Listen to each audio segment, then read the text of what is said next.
We had a chat with Emma Gaweses. She has opened Early Childhood Development Center at Green Valley. Emma, why did you decide to open this center? I always believe in education, and since we moved here early last year, I started to have a soup kitchen, and it was always difficult for me just to serve these children food, and then they turn around and go. And I was always thinking, what can I do just to assist these children to keep them out of this sun, this heat, for them just to roam around the streets and all that stuff.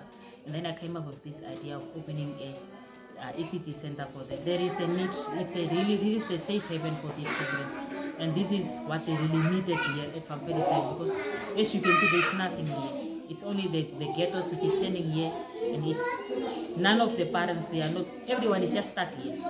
So at least this is where the children will come and keep themselves busy, study, learn something, way forward. We don't know what their future holds. Maybe it's our future presidents, our future leaders. We don't know.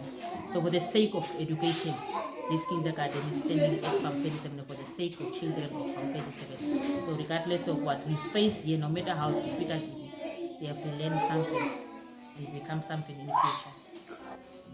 And how many kids do you have here? For now, I don't have that much few, but basically I'm feeding 150 to 140 children. So we have got a lot of children here. This is not all the children that you see. There's some of them, they are still at home. But because of what I believe in, I always tell myself, regardless of the situations that we face, we cannot sit around and wait for the government to bring education for the children. Let me bring my part, work hard, and then build this ECT center for the children of Farm 37. That's why I came up with this idea. That's why you see the ECT center for the kids is standing there. And then tell me, Emma, the kids that is here, do the parents pay for them to be here? Most of them, only I asked the fee, but only to pay. The rest of them it's just for free. Because they are just saying we don't have, but that cannot even stop me from letting them keep their children at home. And I just told them, just bring the kids. For the safety of the kids, just send them. So whether we have got a salary or no salary, we will just do the work. Because there's nothing that I can do. It's beyond my control. Because I can also see the situation that the parents are in. So I cannot go them and say pay $20. But if the parent is just sitting at home, 24 hours, where will that $20 even come from? And sometimes really, as a community leader who works with people closely, I know and I really see. When we came there, everything changed. It was a mother that was selling fed kids, but due to now the business, she stopped selling her cabana. Where will she get even $20? So that are the most challenges that we are facing. But because of that, no children will be left at home. That's my slogan. Regardless of what we face at Farm 37, kids must come and study something. Emma, except for helping the children and the community here at Green Valley, what else do you do? What do you do to get an income? I mean, everything is not for free, and you need to live. You need to pay the plot where you are at. So what are you doing for a living?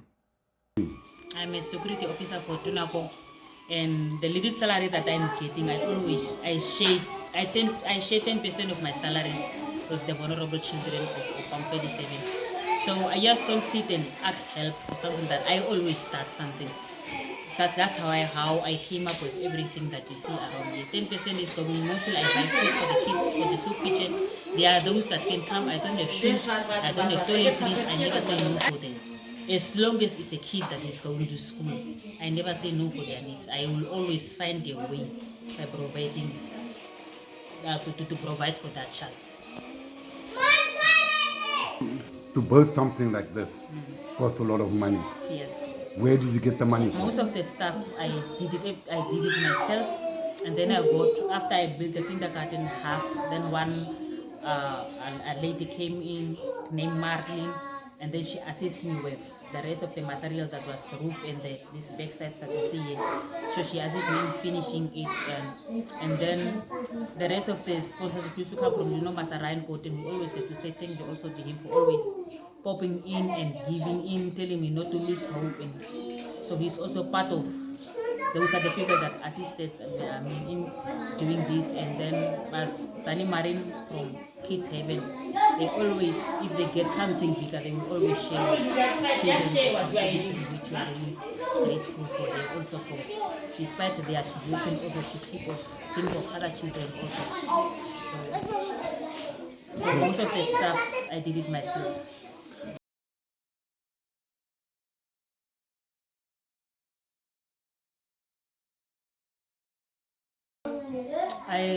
The government has to step in and assist in halfway because I did my part in bringing education for the children of Farm 37. So this is their part to step in and assist me with ECT Center. Way forward, they know their programs, their channels in which they do something.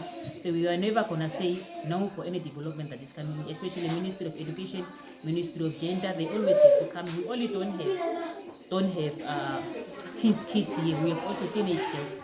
There are girls that are also going to school that are having babies.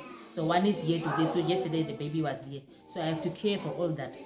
So they have to have outreach programs where they come and talk with teenage mothers and all the teenage pregnancies. Things a little bit getting out of hand. So if somebody doesn't control all that, it will be worse for our school-going girls as well. Emma, you still need help.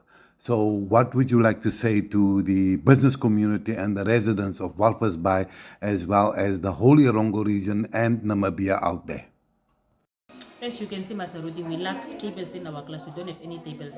I'm cooking for these kids almost every day because I cannot force a parent who doesn't have anything to feed their children because they just say, go to Emma. So maybe there is something at their house. So I will ask them to support with our feeding program because that is the only hope for some children. Because they cannot just come and stay here for the whole day. They go back again with hungry stomach back. Because most of their parents lose employment also when we move this side. Because most of them, they were self-employed. And it's difficult for them to go and do business now in Walvis Bay because of this distance and coming. So everyone is just stuck there. There's nothing good that is happening. So I would like them to assist me with our feeding program. And then even to assist me with the bigger gas bottle because I have a number 9 gas bottle, but the pots that I'm having, it's finishing the gas too fast. So I'm starting on the fire outside, which is also a little bit difficult for me due to wind and all this stuff. So I would like to wish my community to assist our feeding program where they can. They have to assist me because I cannot do this alone. I will really say, as you can see, we are still not done with our ECD. I will ask on Walvis, my community, to assist me with chairs and, as I will say, support our food program just for the sake of children of Farm 37. Because this is the only way. I am trying my best to push these children to go to school. And I cannot send a hungry child to go to school because they can even get off in the way and they can, because we are hungry, they can go to dump site because we are what? I'm controlling all that alone.